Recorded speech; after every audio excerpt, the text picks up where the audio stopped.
Okay guys, good morning. Itong video na to is para lang po doon sa mga baguhan at saka doon sa mga sama na natin yung datihan pero mga nakakalimot, isa na ako doon, no? Sorry. So eto, yung system na to, running na po siya. So may karga na siya. Kung mapapansin natin itong pressure natin, ayan, na-close po siya. Itong low side hose natin, kakabit natin to rito sa access valve nya. So yan.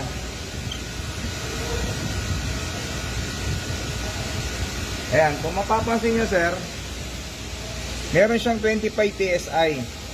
So ngayon yung iba kinakabit agad dito. Itong center hose natin kinakabit agad sa tangke. Tapos dito lang bubuksan nila tong valve ng tangke. Tapos mag-pepper siya agad sila dito sa gitna. Saka sila nagkakarga. Ang nagiging problema kasi, kailangan nating i-reverse purging to. Bakit? Yung ikinabit natin to, may hangin po ito, may hangin, may moisture. So para matanggal natin itong hangin dito sa low side hose na to, pasingawin natin sa low side na gauge manifold natin na valve.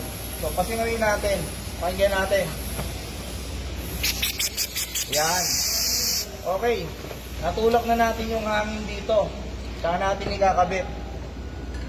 Itong video na to sir, binibideo ko para dun sa mga magdadagdag ng karga if ever. Buksan natin to.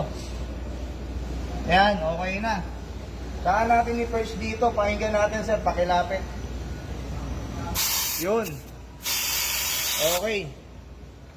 So yun lang guys, save natin yung natin, Freon natin na walang halong moisture o hangin sa system para wala tayong backjump. So yun lang guys, thank you.